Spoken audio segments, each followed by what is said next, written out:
So I missed a day. I missed a day of posting. I didn't mean to do that. But what I've been doing is pre-recording videos. I don't know if you can tell that or not if you've been watching. I've been pre-recording the videos. And so I had some, days in advance, and I scheduled them on YouTube to be shown. But I did one yesterday, but I didn't post it yesterday, and I should have, because I missed the whole day. I had videos up until Tuesday, scheduled anyway. So I missed a day of my 100 days, and that's fine. I'm still going to post at least 100 videos. So 100-day challenge is still on, and maybe I should just start from the beginning and just do 100 consecutive. I don't know. We'll see how it goes. But I did miss. But I do notice some movement on the channel. It's really strange though. I'm starting to get subs, but no views on the videos. That's kind of strange.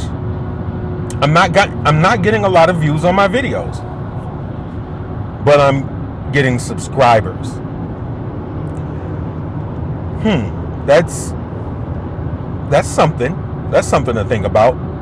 I wonder why that's happening and how that's happening.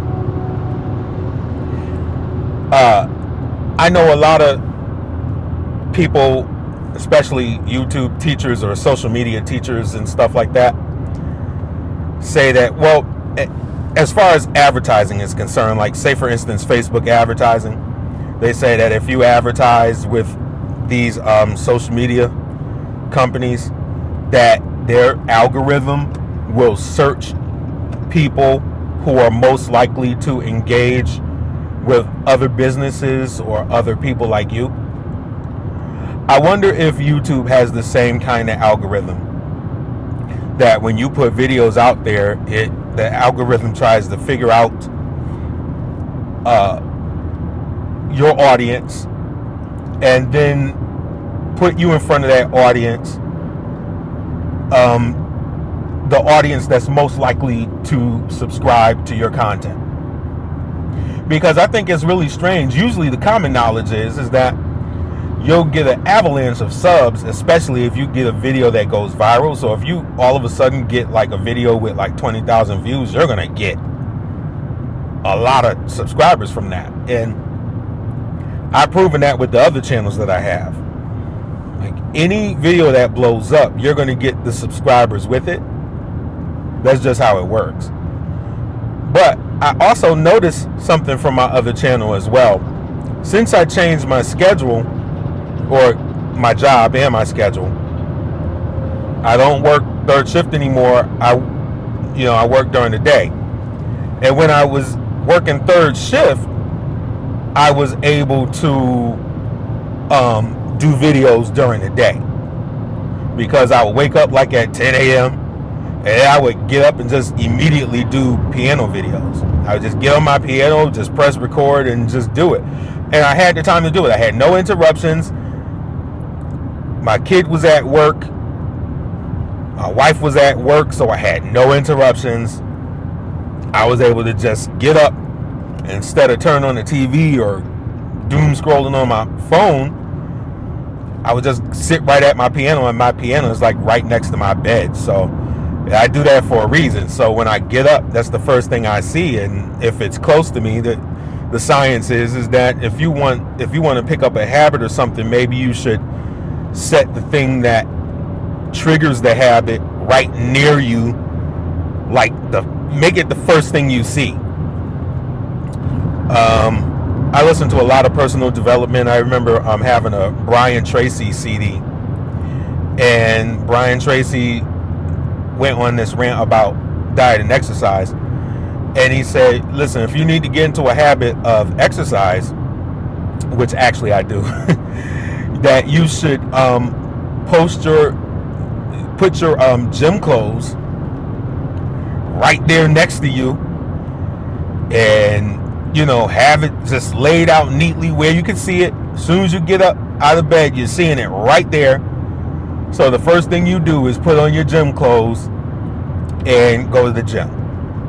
Just make it easy for you to build the habit. Put some kind of trigger right in front of you and let that be the first thing you see. I mean, that's what happens with our phones. Our phone is usually right next to us when we get up.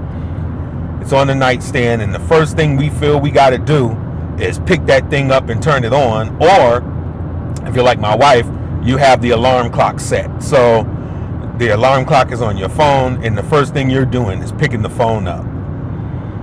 It's a trigger. And so you could do the same thing with success habits. You can, set it up so it triggers you whenever you need it. So I kind of did that with my piano. And so when I would wake up, I would just go right to it. Now I can't do that. When I wake up, I got to go right to work. So where I had like 4 or 5 hours to get on the piano, now I don't. So at one point I was doing like 4 or 5 hour videos every day immediately. And I would post it as is. And I wouldn't do any editing or anything like that because I had the bright idea, which wasn't a good idea. I had the bright idea to tape myself practicing or record myself practicing.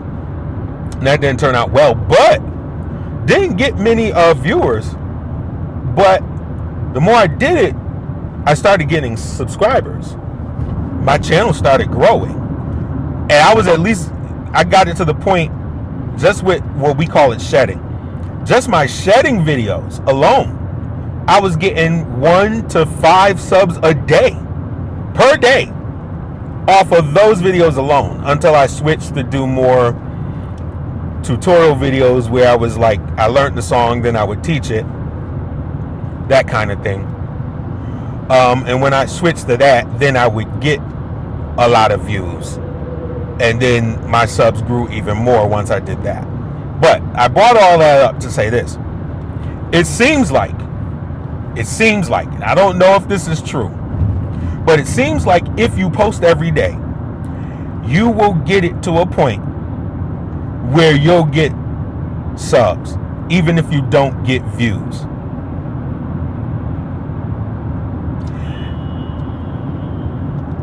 And that's pretty cool. That's a pretty cool thing to realize. These people out here driving crazy. You blowing at somebody because they going slow. Anyway.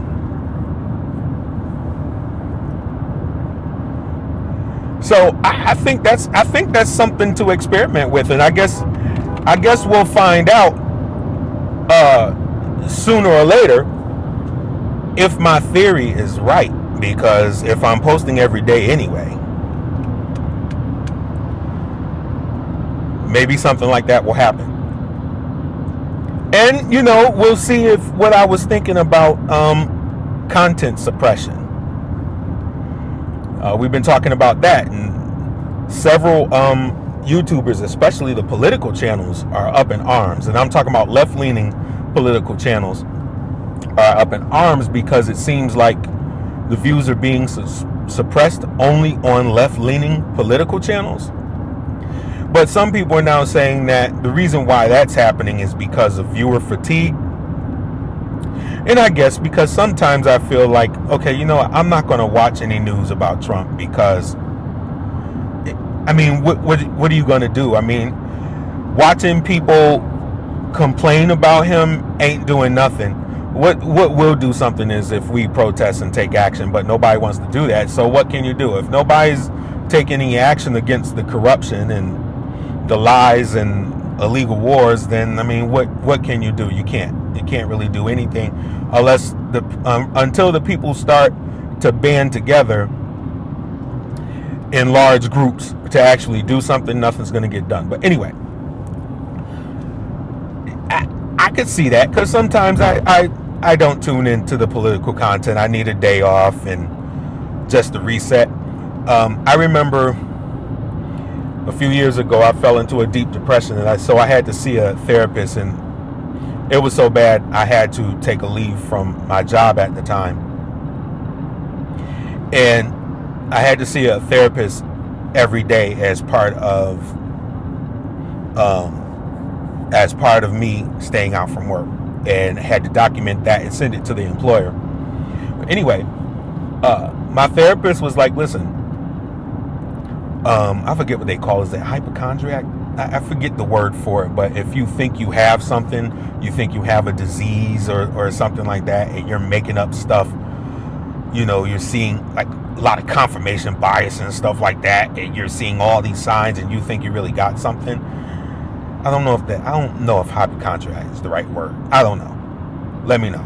But anyway, I would look in the mirror and look for signs that I had a certain disease or whatever. I don't know if disease is the right thing to call it, infection or whatever. And so the therapist was like, listen, stop looking in the mirror. And it was so practical, the advice, but I was like, yeah, you're right. Stop looking in the mirror. And I did that, and it worked. Like, literally, it worked. Now, I still looked in the mirror at times and still fell into my old habits, but it happened less, and I started to get better. And so I apply that to a lot of things in my life, including politics, because I'm stressed out at things that's happening in America. It seems like things aren't good. It seems like we're about to lose our democracy, and because they let Trump do whatever he's going to do, he's just going to steal the election and take power, and nobody's going to stop him. That's where I feel. If they're not stopping him with doing all this corruption and having UFC fights on a sacred White House lawn and all that other kind of stuff, you're not going to stop him from, he raped this woman, and now he's sending his DOJ to try to indict her and do an investigation against E. Jean Carroll, the woman he raped. He's now investigating her.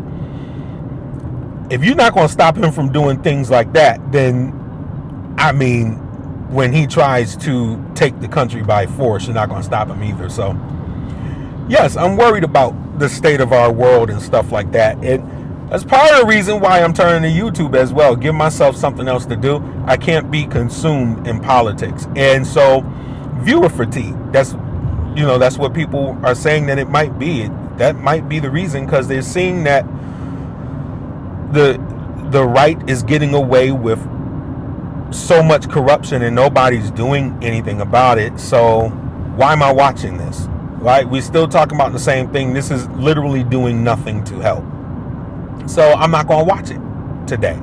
I'm not going to watch it as much as I used to, because it's not helping me. It's just stressing me out. I could see that.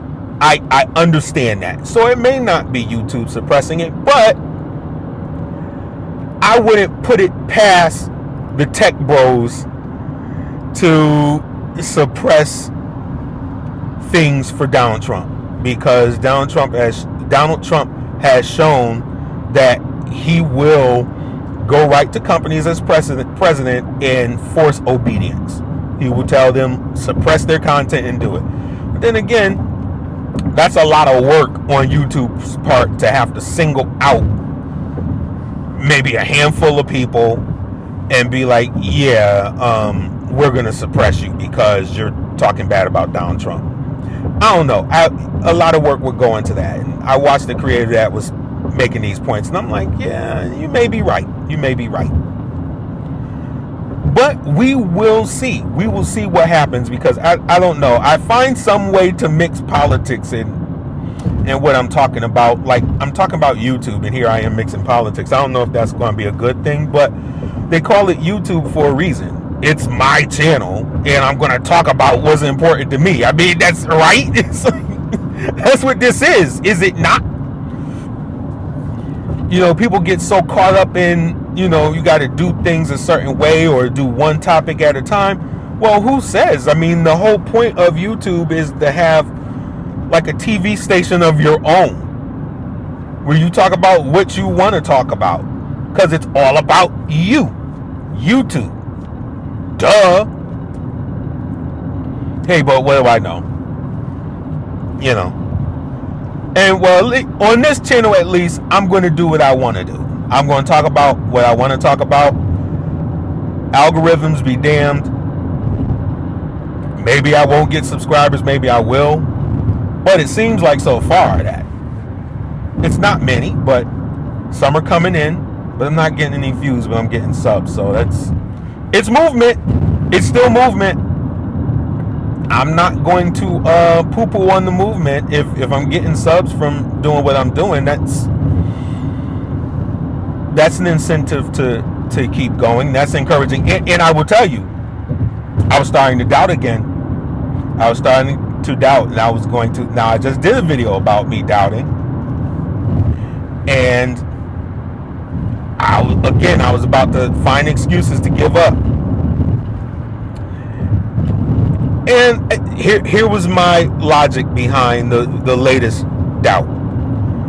I was saying to myself that, hey, listen, I'm just going to focus on my piano channel.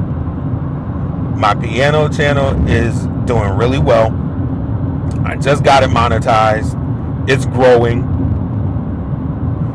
I'll just lean into that. And I hardly have time to do that. You know, I can't do a piano video every day. I have to do a whole bunch of videos on one day, and that's usually on Saturday. Last Saturday, I kicked out 4 videos. I was able to get 4 videos made, but then I had to edit them, and editing takes time, so I've been releasing one a day and today I'm going to release the last one, the 4th one. I edited it last night. So, you know, I batch my videos. That's how I do it. I try to get a whole bunch of videos recorded at once, and then I edit them later. As far as the piano videos are concerned, these talking head videos I'm doing with you, I don't edit them, so you get all my language mistakes because I do have a speech impediment. You get this is raw. This is raw. And I don't want to do this on my piano channel. It is dedicated to gospel piano. I want to leave it that way. I might do more talking head videos over there because I'm going to a gospel music awards show, my first time ever, in August. I can't wait. That's going to be amazing. So I might sit down and do some footage with that. I'm also getting into the DAWs, I think it's digital audio workstation, DAWs, where you could record music from using your computer. Logic Pro and Ableton. I'm getting into those, but I'm learning them, so I'll probably start doing videos on my process with recording music, and even recording that music to be as a backing track as I'm demonstrating or teaching my gospel piano tutorials. And then, you know, I mean, because there's channels that's dedicated to DAWs, and they get good viewership because people want to know how to use that stuff in all genres of music. Like, that's very important. Like, if you want to be a rapper or anything, you got pop, anything, rock, you got to use DAWs now. That's even to go in the studio, you got to produce music in a DAW first, right?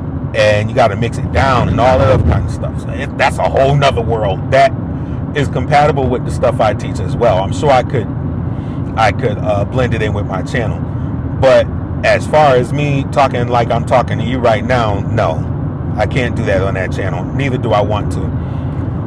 So this channel I just use to be raw and talk about what I'm talking about. And a lot of things been happening over the last couple of days anyway. I'm like, wow, I'm getting a lot of material for videos. A lot of material, because it's just been kind of a shitty period of time the last couple of weeks. I'm not liking what I'm seeing, just like in general. So just life is lifing, and so I got a lot to talk about. But at the same time, I'm doing this little experiment with YouTube. Hey, bottom line is, I don't like being overworked and underpaid. And I see a lot of that going on. My wife just got a call yesterday. It's, saying that her pay is going to be reduced. And I'm like, but to get it back up to where it is now, you got to do more. Like what? Modern day slavery, y'all. Modern day slavery. At my job, they took away pay by the hour. They're paying by the mile. Yesterday, I was on the road for like 13 hours. Stuck in traffic. If I do a route that's 2 hours away, it may be 2 hours by highway, but if you have to get to that place by taking the streets or by taking roads with lights and going through towns with shopping centers and Walmarts and Targets, even if the place is 100 miles away, it's still going to take like 2.5 hours, because normally 100 miles would only be like an hour and 40 minutes. But if you're taking the streets to get there, part highway and mostly streets, then it's going to be like 2.5 hours. And that's exactly what happened yesterday. So it took me longer to get there, but I only got paid by the mile. Whereas if I was getting paid by the hour to take that same trip, I would have got paid more, because it takes longer to get there. Even though the mileage is like 100 miles, part of that is going through towns with streets and street lights and all that nonsense. It's going to take longer. So I'm working more and I'm getting paid less for a job I literally just started in January. And I guess bottom line is I guess we ought not fool ourselves about what this is when we come on YouTube or when we do anything on social media. We're doing it because we feel there's the hope of being able to make a living and not trade your time for hours and have an employer dictate what you can and can't do with your time. You want time freedom. You want financial freedom. You want to be able to travel and go where you want. If you wanted to travel to another country and you have a camera or a phone, you can still do your video, you still do YouTube stuff no matter where you go. Right? Now, I can't really do that with my piano stuff because I need to be where a piano is. So I can't unless I'm bringing my keyboard with me where I go and my whole setup, which is impossible. But for the most part, if you're doing talking head stuff like this, you can go anywhere. You can travel the country, you can travel the world, and turn on your phone and make content. So if you're getting paid to be a content creator, this can be money and time freedom. It can be. And we've seen enough examples where other people have done it. So now everybody's jumping on that bandwagon. Everybody's trying to do it. But now here's the trap with that. You got to be careful. Because, yes, you can make money with YouTube. And I've done it. My channel previously that got demonetized, I got that thing up to $300 a month. I was getting $300 a month deposited in my bank account. Okay, because they pay you only once a month. And once it crosses over that $100 threshold, then all of a sudden it stopped, and I guess I didn't notice it. I got so used to getting paid by Google. And then I looked a couple months later and noticed that they demonetized my channel. I don't know how I missed that. $300 a month, not getting anymore, and I didn't notice it. Whatever. I don't know what that was about. But you can make money from YouTube. You can do it. It is possible. But here's the kicker. You probably shouldn't depend on YouTube or AdSense alone. You probably should try to, and YouTube's not going to like this, and they transcribe everything, so they know everything I say. But you should probably work to get your audience off of YouTube. That's why creating a digital product or starting an email list, it's good to niche your channel down into something. Niche your channel down into something. You probably should go into a subject that you are good at, that you are interested in, or that you want to learn, and you're documenting your progress. And then at some point, while you're getting good, you take your audience, put them on an email list, get their contact information, get their email, get their phone number. Some cases you can get their addresses, so you can send them direct mail. That's all the thing. That's still a good thing to do, actually. Direct mail is probably the best because, like, you can get directly to the consumer. That's second best from, like, actually going to their doorstep and actually meeting with them toe to toe, right? So that's still a good thing to do, direct mail. So you get their email address, get their phone number. You can contact them through text and stuff like that. Get your audience off of YouTube. Get them something of value. Do a lead magnet type thing where you offer something, showing them something that will help them for real, something that will help them for real, not fluff. Give it to them for free as a lead magnet, and then create a digital product. With my piano channel, probably what will happen is I'll probably send them to a place like school so I could do better music tutorials, because the problem with YouTube is you can't play other people's music. Well, sometimes you can, but not all the time. Sometimes you'll get a copyright strike if you're playing other people's music. Even if it's a song with singing and all you're doing is playing the music or playing the piano or an instrument of that song without the singing, you still get a copyright strike. And so what I probably would use an outside platform for like school, the school platform, SKOOL, send them over there. And what happens is you charge them like a low fee, like $20 or something. And school has it set up where if you sign up with them, they'll process the payments. So you figure out what you want to charge them, they'll process the payment. So say for instance, if it's like, oh, okay, so $25 a month, you'll have access to me teaching you your favorite songs without having to worry about copyright strikes on YouTube. So you have private access to me, and I'll teach you whatever you want to know. That's the next phase, I think, because I can't teach a lot of songs that people are requesting, because if I teach it, it will get me a copyright strike. One person came on my channel and was like, can you do a Kirk Franklin song? I'm like, Kirk Franklin put a copyright strike on my older channel for doing one of his songs. I probably shouldn't do that. So the next question, one person was like, well, do you give private lessons?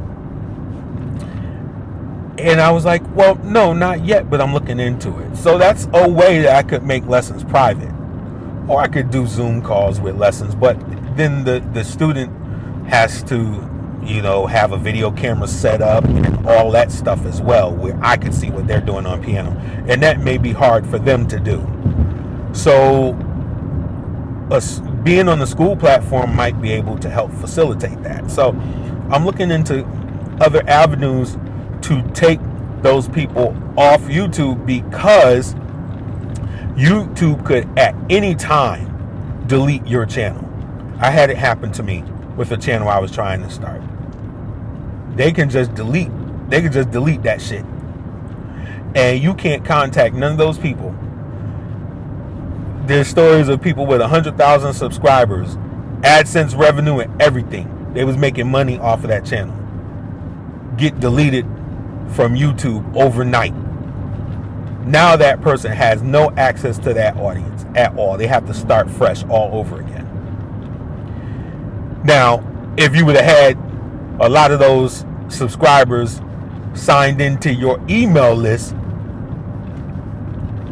and then YouTube deletes your channel, you can immediately shoot over an email, or if you have a lot of their phone numbers, you can immediately shoot over a text, and there's systems that you can pay for to help you facilitate that. All right, because you're not going to be dialing 1,000 numbers by yourself. You just do it through the content management system, and you can just shoot off an email or a text and be like, hey, listen, YouTube deleted my account. Here's where you can see my content for now until we figure this out. That's literally the solution. You can't depend on YouTube alone, because again, YouTube owns this stuff. Even all your videos and stuff, back them up. Back them up. If you have to get cloud space, do that.